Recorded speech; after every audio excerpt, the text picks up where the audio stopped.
지난 주일에는 자연 세계, 즉 물질 세계를 다스리는 예수님을 만났습니다. 그런데 그 예수님께서 호수 저편으로 가자고 말씀하셨었죠. 오늘은 비물질의 세계, 즉 영의 세계를 지배하시는 예수님을 만나게 될 것입니다. 그리고 그 과정 가운데서 우리는 귀신 이야기를 만나게 되겠네요. 사실 귀신 이야기는 현대인들에게는 좀 비현실적으로 들릴지는 모르겠습니다. 그러나 예수를 믿고 나면 이 보이지 않는 비현실적인 그 세계가 실제로 존재한다는 것을 우리가 믿게 되고 뿐만 아니라 그 세계를 차츰 볼 수 있는 영안이 열리게 되는 것이 사실이지요. 귀신 들린 자를 찾아서 가신 그 예수님, 오늘 우리 26절과 27절에 보면 예수님께서 거라사인의 땅에 이르렀다, 그렇게 말을 합니다. 지난주에도 말씀드렸지만은 갈릴리 호수의 남동쪽에 위치한 데가볼리 지역에 거라사인의 땅이 있습니다.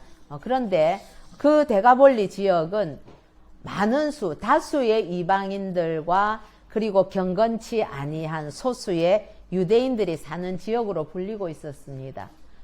왜냐하면은 이방인들과 접촉하고 하는 것 자체가 그들은 불경스럽게 여겼을 뿐만 아니라 오늘 돼지를 치는 사람들도 어쩌면 유대인들도 그런 일을 할 수도 있었기 때문에 그렇지요. 그런데 그곳에는 우리 주님께서 만나고자 하시는 아주 오랜 시간 동안에 귀신에 매여 있는, 그래서 너무나 고통하는 한 영혼이 기다리고 있었습니다.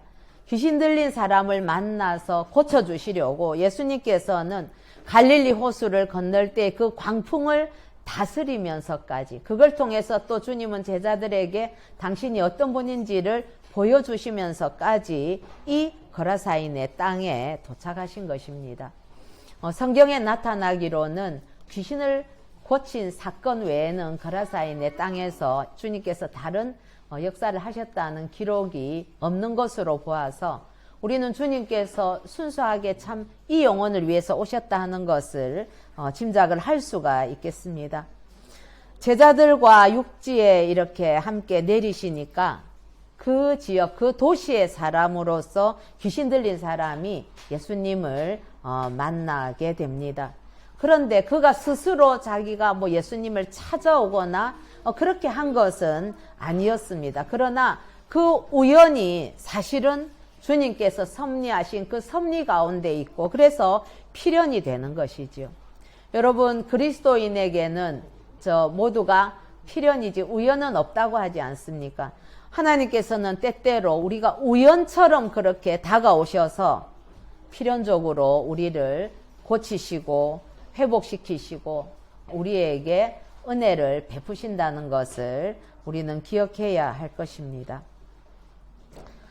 여러분, 성경에 나오는 귀신 들린 사람의 모습이 어떠한가, 그 사람의 삶이 어떠했는가 우리가 한번 성경을 통해서 보십시다. 우리 27절 하반절에 보면은 그 사람은 오래 옷을 입지 아니하며 집에 거하지도 아니하고 무덤 사이에 거하는 자라, 그렇게 누가는 쓰고 있습니다.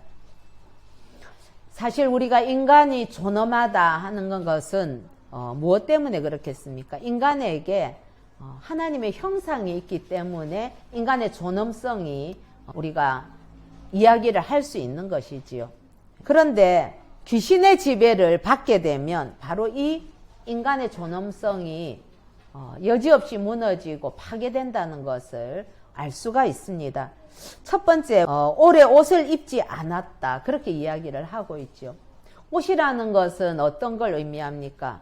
창세기에 보면 하나님께서 옷을 만들어서 입히신다는 것은 인간이 범죄한 이후에 원초적으로 느끼는 것 중에 하나인 수치심을 이렇게 덮는다는 의미가 있습니다. 그래서 옷을 입지 않았다는 것은 수치심을 상실했다는 걸 의미하지요. 여러분, 수치심을 상실한 상태의 인간은 어떤 인간이겠습니까?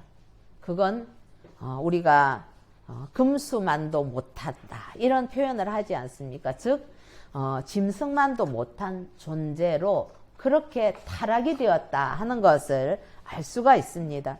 뿐만 아니라 이 귀신 들린 자는 집에 거하지 않았다고 했습니다. 돌아갈 집이 없었다는 거지요. 여러분, 집이 없다는 것은 노숙을 했다는 이야기 아니겠습니까? 그렇기 때문에 다른 사람들로부터 철저하게 고립되어서 혼자 지내는 상태를 이야기를 합니다. 돕고자 하는 사람도 주위에 없고, 그리고 도울 수도 없는 상황이 바로 이 귀신 들린 사람의 상황이었습니다. 이 병행 본문이 마가복음 5장 그리고 마태복음 8장 공관복음서에 다 적고 있는데 상당히 긴 그러한 기사입니다. 그런데 마가복음 같은 데 보면 항상 밤낮으로 울부짖고 있다 그렇게 표현을 하고 있거든요. 그러니까 이 사람이 실제적으로도 그렇게 울부짖었을 뿐만 아니라 그 영혼의 상태가 어떤가를 우리가 알 수 있는 것이지요. 집에 가고 싶어도 받아주는 사람도 없는 상황, 모두가 피하는. 그러나 이 사람을 나중에 우리 주님께서는 집으로 돌아가게 하시죠. 세 번째로 보면은 무덤 사이에 거하고 있습니다. 여러분, 무덤은 어떤 곳입니까? 죽음이 있는 곳이죠. 죽음의 그 악취가 나는 곳입니다. 무덤에 있다는 것은 사람들과는 정상적인 관계가 불가하다는 것을 의미하고 있습니다. 뿐만 아니라 사람들로부터 멸시와 배척을 받게 됩니다. 특히 만약에 유대인들이라면 뭐 죽음을 이렇게 손댔다든지 뭐 가까이 했다든지 그러면 그건 부정해서 아예 그 공동체 속에 들어올 수도 없는 그러한 상황이 됩니다. 뿐만 아니라 우리 29절 하반절에 보면은 귀신이 가끔 그 사람을 붙잡았으므로 그를 쇠사슬과 고랑에 매어 지켰으되 그 맨 것을 끊고 귀신에게 몰려 광야로 나갔다. 이렇게 표현을 하고 있습니다. 이거는 통제되지 않는 이 사람의 모습을 이야기를 하는 거죠. 쇠사슬, 쇠고랑, 이 단어는 양쪽 발을 이렇게 그 고랑에다가 채우고 있고 그 다음에 쇠사슬로는 손을 묶고 있는 그런 상태를 의미하고 있거든요. 그런데 여러분, 그랬음에도 불구하고 그 맨 것을 끊어버리고 그 귀신의 괴력에 의해서 그거를 끊어버리고 귀신에게 몰려서 광야로 나갔다. 광야는 그 당시 생각할 때는 그곳은 항상 어둠의 그러한 세력, 죄가 있는 곳, 사단이 점령하고 있는 그러한 지역, 이런 걸로 인식이 되는데 그렇게 자신의 어떠한 정체성이나 이런 것 없이 자기 뜻대로 움직이는 게 아니라 귀신에게 휘둘려서 끌려다니는 그러한 정말 안타까운 상황을 보고 있는 것이지요. 여러분, 이 사람은 엄청난 힘이 있었습니다. 그러나 그 힘은 불행한 힘이었습니다. 다른 사람을 위해서 좋게 사용할 수 있는 힘이 아니라 그건 파괴적인 힘, 폭력적인 힘일 뿐이었습니다. 그래서 그 폭력적인 힘은 자기 개인도 망가뜨릴 뿐만 아니라 가정과 그리고 그 공동체를 깨뜨리게 되는 그러한 힘이 되었죠. 그래서 모든 사람들은 이 사람을 어떻게든 분리시키려고 저지하려고 그렇게 다 묶었지만 그것마저도 소용이 없는 그러한 상황이었습니다. 그리고 마가복음 5장에 보면은 이 귀신 들린 사람은 밤낮으로 울부짖으면서 돌로 자기 몸을 해쳤다, 자해를 했다, 이런 것을 표현하고 있습니다. 여러분, 마귀는 이렇게 사람과 사람을 분리시킵니다. 그리고 하나님의 형상을 파괴시키는 그러한 일을 하지요. 그리고 자기의 생명까지도 자해를 하게 합니다. 즉 생명의 소중함을 모른다는 이야기가 됩니다. 여러분, 예수를 믿고 나서 저는 그랬습니다.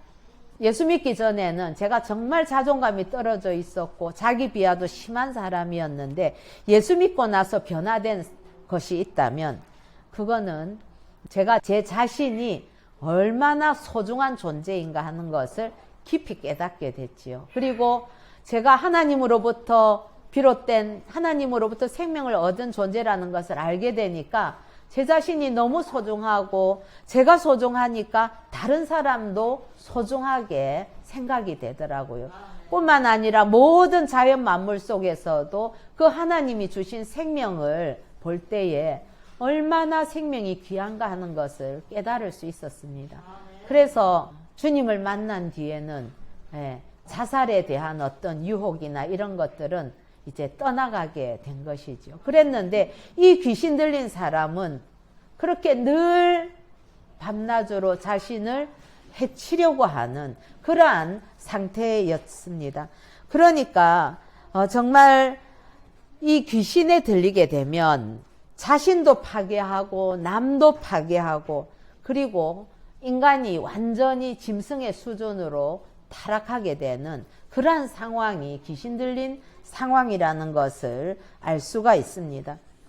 여러분 여기에 성경에 보면 오랜 시간 그랬다고 했는데 이 오랜 시간 동안에 이렇게 귀신에게 휘둘려 지냈으니 이 영혼이 얼마나 피폐하게 되었겠습니까? 그 고통은 정말 이루 말할 수가 없을 것입니다. 그런데 귀신 들린 이 사람의 모습은 이 사람 혼자의 모습이 아니라는 사실을 우리는 깨달아야 할 것입니다. 왜냐하면은 죄인된 인간의 처절한 모습을 이 귀신 들린 사람을 통해서 볼 수 있어야만 되는 것이지요. 어쩌면 이전에 주님을 만나기 전에 우리의 영혼의 모습이기도 하고요.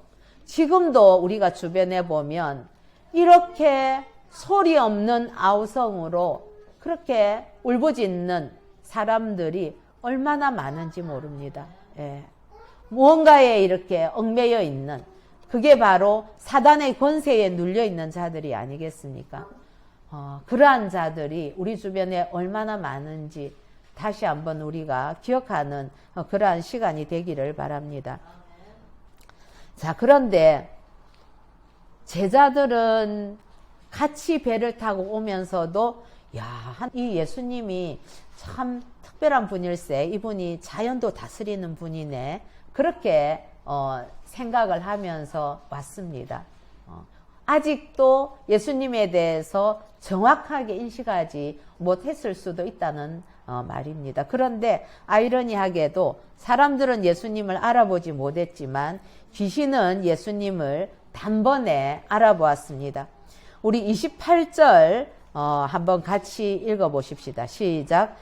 예수를 보고 부르짖으며 그 앞에 엎드려 큰 소리로 불러 이르되 지극히 높으신 하나님의 아들 예수여, 당신이 나와 무슨 상관이 있나이까? 당신께 구하노니 나를 괴롭게 하지 마옵소서 하니. 귀신은 예수님을 정확하게 그 신분을 알고 묘사를 하는데 지극히 높으신 하나님의 아들 예수라라고 그렇게 외치고 있습니다. 그런데 여러분, 귀신이 예수님을 향해서 이렇게 표현했다고 해서 그게 귀신이 예수님을 경배하기 위해서라든지 아니면 예수님에 대한 나의 구주로 받아들이겠다 하는 그러한 신앙 고백을 하는 것이 아니지요. 여기에 이어지는 말이 예수여, 당신이 나와 무슨 상관이 있나이까? 라는 이 외침 속에 그걸 알 수가 있는데 마태복음 8장 29절에는 이렇게 이야기를 합니다.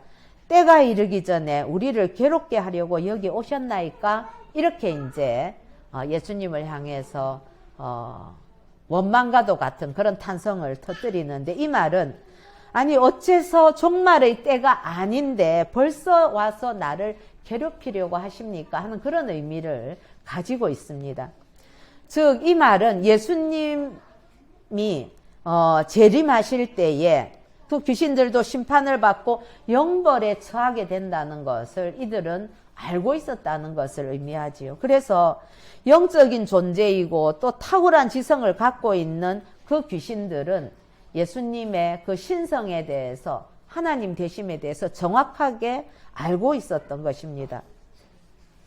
그래서 예수님께 그렇게 여기 보면 구하노니 이런 표현이 나오죠. 그렇게 아니 아직 예수님의 저 종말의 때도 아닌데 벌써부터 오셔서 이렇게 우리를 괴롭힙니까? 우리는 아직까지 좀 더 있어서 마음대로 휘두르고 살아야 되는데 그런 이야기가 되는 거죠.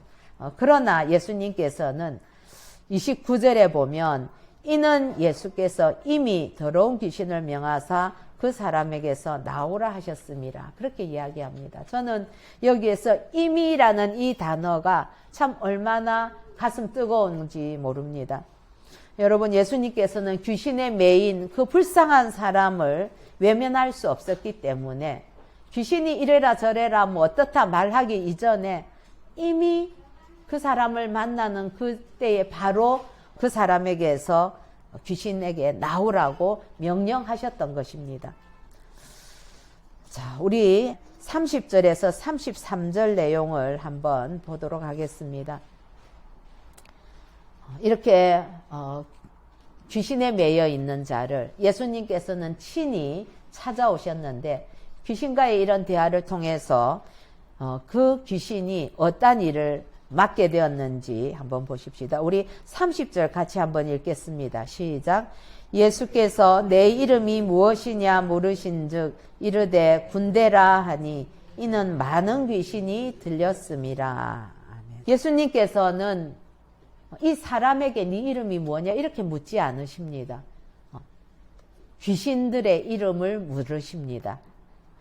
사실 유대 문화에서 이름을 묻는다는 것은 질문자가 질문을 받는 그 피질문자를 다스릴 수 있는 권위가 있다는 것을 의미를 합니다. 이 피질문자는 질문하는 사람에게 이름을 대답한다는 것은 바로 그 권위에 굴복하는 것을 의미를 합니다. 그래서 예수님께서는 이름을 묻고 대답하는 걸 통해서 귀신의 정체를 밝히게 되는 거지요. 그리고 그 본성을 드러내게 되는 것입니다. 자, 귀신이 뭐라고 대답했습니까? 군대라고 자신의 이름을 이야기했습니다. 군대라는 이 단어는 레기온이란 단어인데 로마의 한 군단을 이야기하기 때문에 한 6천 정도에 되는 사람 숫자를 가리킬 때 군대라고 합니다. 그러니까 아주 많은 무리라는 거죠. 그래서 누가도 그렇게 이야기를 하고 있습니다. 많은 귀신이 들렸습니다. 여러분, 한 사람에게 이 수많은 그 군대라고 하는 이 귀신들이 한꺼번에 집단적으로 그 사람을 붙들고 있었으니까 얼마나 힘이 셌겠습니까? 그러니까 그 뭐 쇠사슬 이런 거 그냥 다 그 귀신의 힘으로 다 끊어내는 거지요. 그리고 그 사람을 얼마나 처참하게 짓밟았겠는가 하는 것을 우리가 군대에 귀신에 들린 걸 보면서 짐작할 수 있는 내용입니다. 그러면서 우리 31절에 한번 읽어볼까요? 시작. 무저갱으로 들어가라 하지 마시기를 간구하더니. 예. 무저갱은 현재 악한 사단의 세력 가운데 일부가 갇혀 있는 곳이고 그리고 재림하신 주님의 그 마지막 심판 이후에 모든 마귀와 그 추종자들이 갇히게 되는 곳이라고 계시록 9장 1, 2절이나 또 20장 1절과 3절에 보면 무저갱에 대해서 이야기를 하고 있습니다. 그러나 무저갱에 갇히기 전까지는 마귀는 인간들을 괴롭히고 전쟁과 또 죄악과 또 음란함 이런 것들로 이 세상을 어지럽히게 되는 거죠. 즉 사단의 그 권세가 이 세상을 지배하게 된다는 것을 의미를 합니다. 마귀들은 벌써 알고 있었던 것이죠. 자신들이 가야 될 곳이 어디인가 하는 것을. 그러면서 우리로 하여금 거기는 좀 지금은 안 들어가게 해주십시오 하는 의미를 나타내고 있는 것이기도 합니다. 그런데 마침 그곳에 많은 돼지떼가 있었다고 32절에서 이야기합니다. 많은 돼지떼가 산에서 먹고 있는지라 귀신들이 그 돼지에게로 들어가게 허락하심을 간구하니 이에 허락하시니. 예. 예수님께서 이 귀신들의 그 요청에 허락을 하십니다.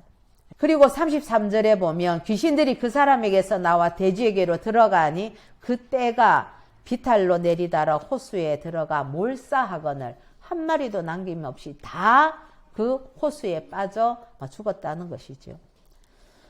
이 지역에는 이방인들이 많은 지역이라고 했죠. 그렇기 때문에 유대인들은 부정한 동물로 여기서 돼지를 먹지 않지만은 이방인들은 식용으로도 먹고 그리고 제물로도 이 돼지를 사용했기 때문에 아마도 돼지를 치는 그러한 사람들이 있었던 것 같습니다. 그런데 마가는 여기에서 뭐라고 얘기하는가 하면 이 돼지들의 숫자를 이 돼지떼를 한 거의 2,000마리쯤 된다 이렇게 표현을 했거든요. 이 엄청난 숫자입니다. 지금 양돈하는 사람들 우리나라에서나 뭐 이런 데 양돈을 하는데도 보면은 2,000마리를 양돈하는 사람들 그렇게 많지 않을 겁니다. 제가 이거를 대충 계산을 해봤거든요. 이 돼지떼가 다 몰살을 했으니까 지난번에 우리 성경 공부하면서도 모두 이 문제에 대해서 재밌어 하면서 관심을 갖더라고요. 요즘으로 치면은 돼지 한 마리가 폭락을 했어도 한 50만 원 정도 하는가 보더라고요. 찾아보니까. 그런데 50만 원 잡으면 10억이더라고요.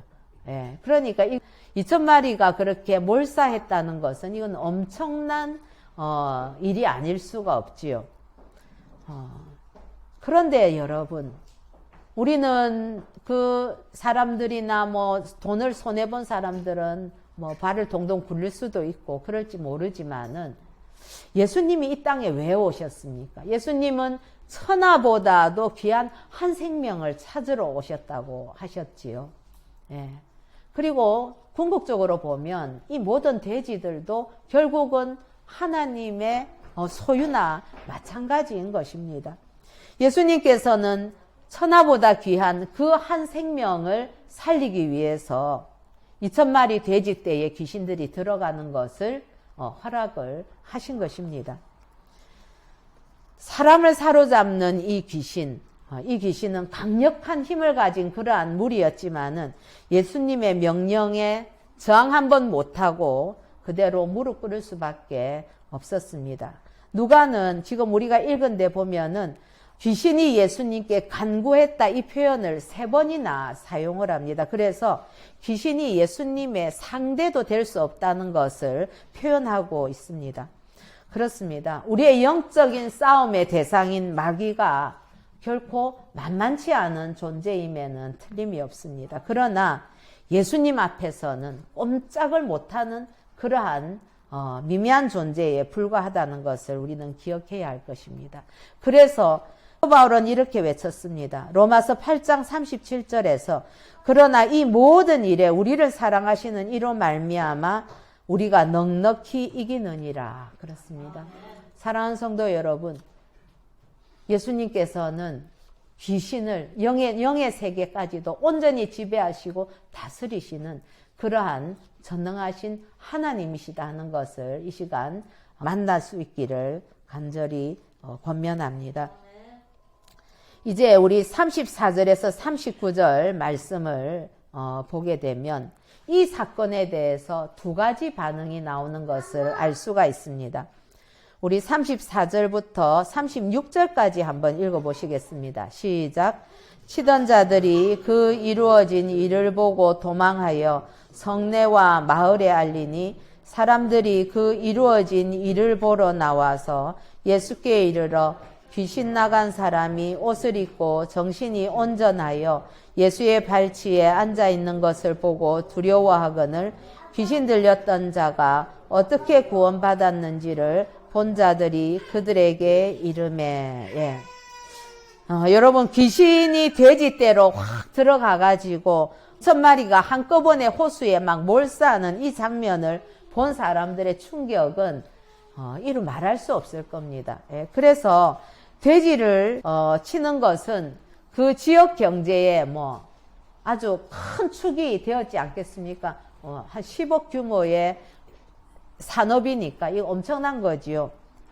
그리고 그 많은 돼지떼들이 이제 막 절벽에서 떨어져서 호수에 막 둥둥 떠 있는 거 보니까 사람들이 너무나 놀랐던 거지요. 그러나 그 사람들이 더 무서워하고 놀랐던 것은 다름 아닌 쇠고랑으로 묶어도 소용이 없이 그렇게 난폭하던 사람이 이제 제정신을 찾아서 옷을 입고 그리고 예수님 앞에 앉아 있다는 사실을 보았던 것이죠. 그게 그들은 굉장히 두려웠던 사실이었습니다.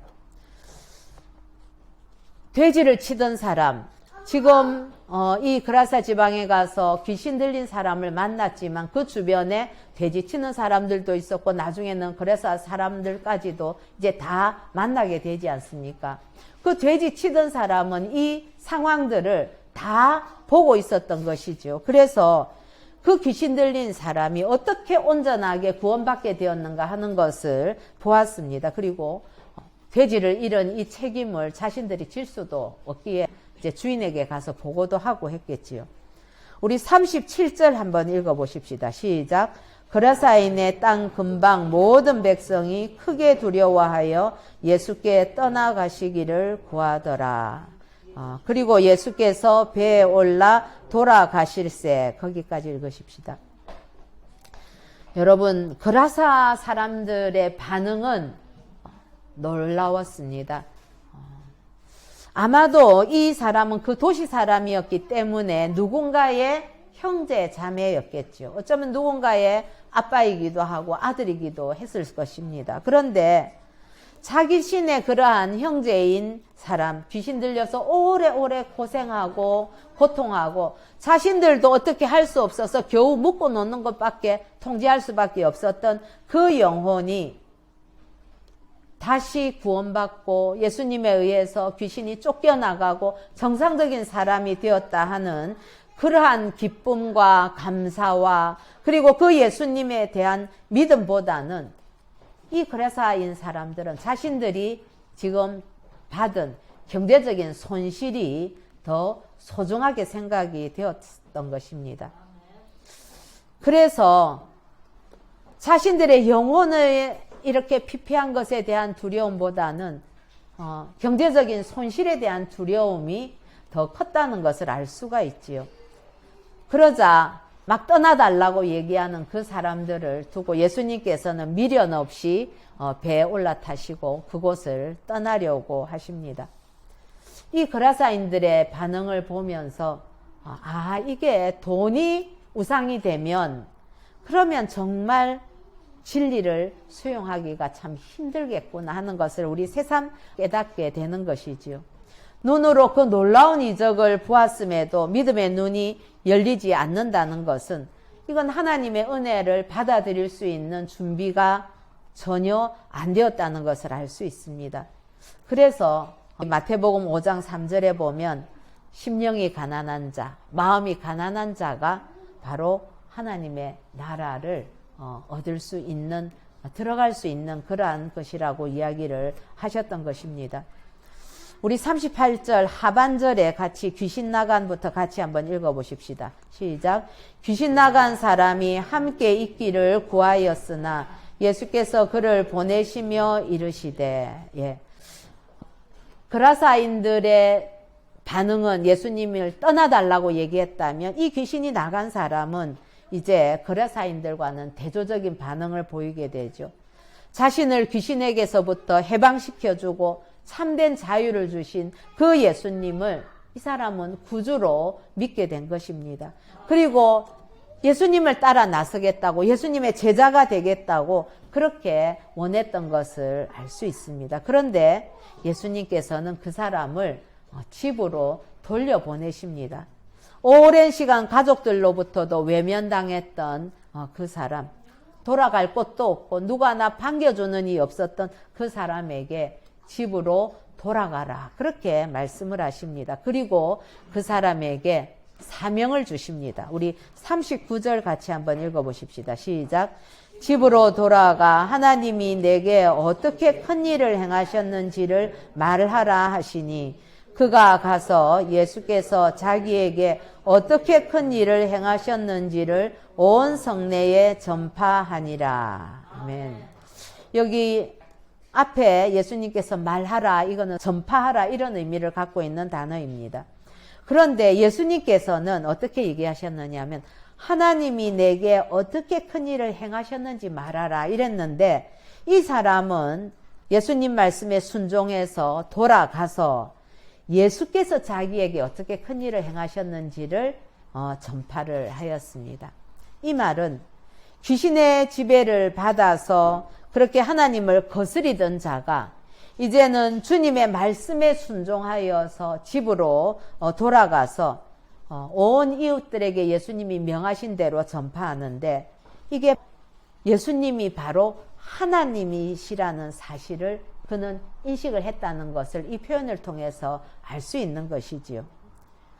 여러분, 데가볼리는 사실은 유대의 국경을 같이 포함하고 있는 지역이 있습니다. 그러나 이방인들이 다수를 차지하는 그 지역이었죠. 이 귀신 들렸다가 이제 고침받은 이 사람이 이 지역의 온 성내에 가서 예수님께서 하신 일, 즉 복음을 전파했을 때에 그 이방 지역에 복음이 전파되었습니다. 예수님께서 가시는 곳은 하나님의 나라가 이처럼 임하게 되는 것입니다. 아무리 강력한 귀신이 있다 할지라도 예수님이 계시면 그 귀신은 있을 수가 없는 것이 바로 하나님 나라의 비밀인 것이지요. 사실은 데가볼리 사람이 유대인이신 그 하나님의 아들 예수를 만날 수 있는 확률은 거의 없었을 것입니다. 그런데 예수님께서 친히 찾아가셔서 그를 만나서 고쳐주시고 그에게 새로운 인생을 주신 것입니다. 그러자 그 구원의 은총에 이 귀신이 이제 나간 사람은 전적으로 헌신의 그런 표현을 했는데, 예수님께서는 그 헌신의 마음을 무시하지 아니하시고 오히려 방향을 바꾸어 주시면서 사명을 주신 것을 우리가 알 수가 있지요. 결과적으로 이 사람은 자신이 겪었던 일을 온 성내에 얼마나 안타깝고 또 정말 확신을 가지고 그 이야기들을 전했을까요? 이방인 지역에 이처럼 선교가 이루어진 것을 오늘 말씀을 통해서 알 수 있습니다. 사랑하는 성도 여러분, 온갖 죄악으로 고통하고 신음하는 이 세상에 우리 주님이 오심으로 하나님의 나라가 시작되었습니다. 그리고 거라사의 그 군대 귀신 들린 사람도 예수님께서 말씀하시니까 예수의 영, 즉 성령의 지배를 받음으로써 참된 자유자가 되었습니다. 이제 예수님께 이 사람은 사로잡혔기 때문에 이 사람을 억압할 수 있는 것은 아무것도 없을 것입니다. 이 귀신 들린 사람을 위해서 사람들이 할 수 있던 것은 고랑을 채우는 것밖에 없었지만은 예수님 말씀 한마디에 사단의 권세가 허망하게 다 무너지게 되는 것을 우리는 알 수 있지요. 사랑하는 성도 여러분, 예수 그리스도가 찾아오셔야만 하나님의 형상이 회복이 되고 하나님의 형상이 회복됨으로 정상적인 사람이 되는 것입니다. 그래서 하나님이 오시면 어떤 문제도 간단히 해결이 됩니다. 말씀 한마디면 끝납니다. 여러분, 그렇기 때문에 우리가 더욱더 더 하나님 앞에 가까이 나가야만 하겠습니다. 그래서 예수 그리스도를 우리가 우리 중심에 온전히 모시게 되면 온전한 회복이 일어나게 됩니다. 그리고 예수님의 그 통치가 저와 그리고 여러분과 우리의 가정과 우리의 모든 교회와 삶 속에 충만하기를 간절히 소원합니다. 여러분, 그러나 여전히 어둠에 갇힌 이웃들은 이들은 스스로 예수님께 나올 수 있는 자들이 아닙니다. 그래서 여러분의 길과 진리 되시는 그 예수의 영으로 죄와 사망과 저주로부터 자유하게 되었다면, 여러분들이 그렇게 되었다면 그 자유와 진리와 그 생명, 그 십자가의 복음, 즉 하나님의 말씀을 이웃들에게 전하는 저와 여러분이 되어야만 하겠습니다. 여러분, 그들을 위해서 눈물로 뿌리며 기도하며 그들에게 복음을 전하는 저와 여러분이 되십시다. 그럴 때에 우리 안에 하나님의 나라가 능력 있게 임하게 될 것입니다.